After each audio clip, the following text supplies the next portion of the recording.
Hello and welcome to the Daily Aus. I'm Billi FitzSimons. I'm Sam Koslowski. You've likely heard about the journey of Carolina Wilga, the German backpacker who got lost in the unforgiving outback of Western Australia. Last Friday, after 11 nights, Wilga was found by a member of the public while walking on the edge of a nature reserve. Police said she had endured the harshest of conditions, including freezing temperatures and relentless mosquito bites. We'll tell you what you need to know about the 26-year-old's journey in today's podcast. Billi, this story really does resonate with me because earlier this year I was on a ski holiday with friends in Japan to celebrate our 30th birthdays. I actually also got lost. I was wondering what the link was there. It was 6 minutes, not 11 days, but in those 6 minutes. Wow. So I can only imagine. Well, imagine doing that by yourself and for it being about a billionth times longer. Yeah, I mean, I needed 3 days to recover mentally. You were from with that. like 30 friends, weren't you? Yeah. Oh, but the 6 minutes that changed my life. Let's talk about 11 days of that. Where does this story start? Okay, so this starts with a woman called Carolina Wilga. And as I said, she is a German backpacker. She is 26 years old. And she has been in Australia backpacking for about 2 years now. She's been in Western Australia and she's mostly been living in hostels. A solid effort. Yes. And now I'll go through what we know about her journey and just keep in mind that all of this information we know from WA police, who have obviously been very involved in searching for Carolina. So her last contact with her friends was on Sunday the 29th of June when she was known to be in the Beacon area, which is about 300 kilometres northeast of Perth. And police said that she had told friends and family that she was interested in travelling around remote and regional WA. She really wanted, we know that WA is such a vast Massive landscape, and she really wanted to go around traveling, seeing the outback and seeing what I guess WA has to offer. So it's not like she stumbled on these remote and regional parts of the state. She went looking for an adventure. Exactly. So then after the 29th of June, her friends and family did not hear from her. Now, the public heard about it was on the 7th of July. That is when WA police announced it publicly. They shared her photo, they shared it with the media, and they said that this German backpacker has gone missing. And they said, if anyone knows any information, please tell the police. It's quite a solid amount of time, isn't it? From the Yes. 29th of June until the 7th of July. So we've got about an 8-day period before the public was informed about her disappearance. Exactly. And then it was 3 days after that, so on the 10th of July, that police found the car that Carolina had been travelling in Carolina Hill. Now, that is about 100 kilometres north of where she had last been seen in Beacon. Right. So they knew the car that she had been travelling in, and they literally just found it abandoned in this area. And it appeared that the vehicle had been abandoned. Carolina was not anywhere near this car. She didn't appear to be anywhere. And it had things like food and water and clothes in it. So it was quite a confusing scene for police to come across in their search for Carolina. And police said that it appeared the car, which was a Mitsubishi van, had suffered mechanical issues. So the car wasn't working. Now, this information provided context for where Wilga could be, obviously, because it appeared that she could be at the Carolina Hill Nature Reserve. Now, I don't know how familiar you are with WA Outback, but the Carolina Hill Nature Reserve is about 300,000 hectares. It's enormous. Yes. So to put that into perspective, that's about a quarter of the size of Greater Sydney. Right. So that kind of gives you an understanding of both the area that Carolina was lost in and the extent of the area of the search that WA police were now searching. And I can only imagine that the landscape and the environment in that area is incredibly harsh. Very harsh. And that is what police kept saying. They said that there is diverse wildlife there. They also said that it can be very dangerous if you don't know where you're going because navigating there is really hard. They also said that at night the temperature was getting to below 0 degrees. It was getting down to -2 degrees, which was concerning because obviously police didn't know that she had or police presumed that she didn't have any shelter because she didn't have her car with her. Yeah. So she was just in freezing conditions. They also know that it was raining for a couple of days there. So again, just the harshest of conditions to be lost in.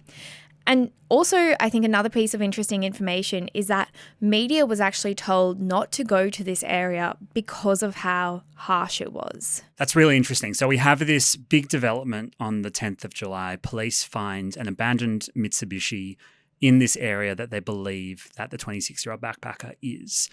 Then what happened? Hi, I'm Zara. I'm the co-founder of the Daily Aus, and we started this company because we think news can be done differently. If you agree, you can hit subscribe. It's the best way to help us grow. Now, back to the video. So then last Friday on the 11th of July, so this is one day after police said that they had found the car, police announced that a member of the public had found Carolina. It's pretty amazing in this type of story that we actually have a positive resolution. Yeah. I mean, if you kind of stop this podcast episode here, you'd almost kind of guess that they found somebody who was deceased or that something terrible had happened. That's not the case here. Yeah, no. So they said that at 4:30 p.m. on Friday, Carolina was found after she flagged down a passing car on the edge of the Karoon Hill Nature Reserve. Now, they said she was about 24 kilometres of where her vehicle had been left. So we can presume, or police have confirmed, that she walked that distance. Right. So she had walked up to 24 kilometres over those 11 days, although probably a lot more than that. And in terms of the state that she was in, police said that she was exhausted, dehydrated, and hungry. I can only imagine. Yeah, you can. That all makes sense. And that remarkably, she only had minor injuries like cuts and bruises. Wow. And police also said that she had been ravaged by mosquitoes, Wow. which I just can't imagine. That would be horrific. And she had been flown to Perth to receive medical assistance. That kind of only goes to her physical state, though. In terms of the mental and emotional state she was in, police said that she was completely traumatized and overwhelmed by the experience that she had had. And they also said that she was just in disbelief that she had survived. They basically said that she had come to terms with not surviving, and she just believed that no one was ever going to find her. In her mind, she had convinced herself that she was not going to be located. 11 days out there is significant. So I'm sure she got to a point where she thought, well, no one's coming. Yeah, look, she's coming to terms with what's happened, and we're just giving her that emotional support that she needs. Okay, so Billi, in the couple of days since the discovery of Carolina, and she's obviously now recovering in hospital, have we learned any more details? Like what actually happens to the car, for example? Yeah, so earlier this week, Carolina released a statement via WA police explaining why exactly she abandoned her car. So she said, this is a quote directly from her: "Some people might wonder why I even left my car, even though I had water, food and clothing there. The answer is I lost control of the car and rolled down a slope. In the crash, I hit my head significantly. As a result of the accident, I left my car in a state of confusion and got lost." Wow. There are a lot of layers in that. And you can just imagine the chaos and the disoriented feelings that she was going through. Which is exactly what police have said, that she was so disoriented in the process of this. They did add a little bit more context to that. So they said that when she left the car, she actually looked at the direction of the sun to help her navigate where to go. And she thought the best idea was to go west because she believed that she was going to be able to find someone or find a car to help her, essentially. Sure. What she didn't realize is that it would take her 11 days to find someone. And it's also incredible in the big scheme of the area of the park that it was only, and I say that kind of without the first-hand experience of that, 24 kilometres between her and the car. That's not a lot of ground over 11 days to cover, but I'm sure she felt hundreds of kilometres away from her car because of, you know, the stress of the situation that she was in. And that was all until she was discovered by this person. Have we heard anything from the person who discovered her? Yeah, so the woman who found her did speak to WA Today, which is a local newspaper there. And she said, this is another long quote, but it's really interesting. She said, "I pulled over and got out and I gave her a hug. She was crying. It was pretty emotional, all right. I said, everybody's looking for you. Everybody's been worried. She didn't know how long she had been out there. She asked the date and then said, my mum will be worried. It's been too long." And that is a beautiful kind of first sentiment to say as you're discovered from what can only be described as a near-death experience. Do we know how Carolina is and what's next for her? Is she heading back to the hostels? Yeah, great question. So police said that she is still recovering, and like we said, the physical injuries remarkably weren't too much, but it's the emotional state and the trauma that she has endured that will take a bit longer for her to recover from.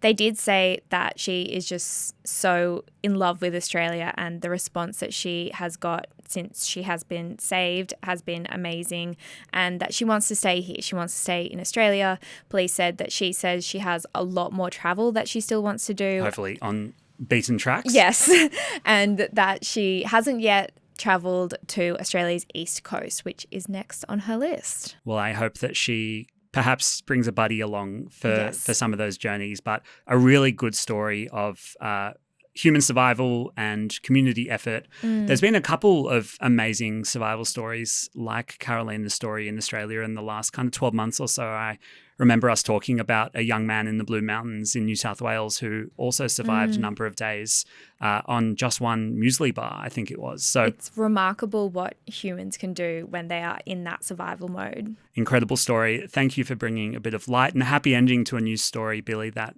really means a lot. Thank you. And thank you for joining us on the Daily Aus this morning. We're going to be back in your headphones this afternoon with the headlines. If you've got time, it would mean a lot to us just if you click follow on whatever podcast app you're listening to. It's a really great way for the podcast apps like Spotify or Apple to know that you're there and that you like what we do.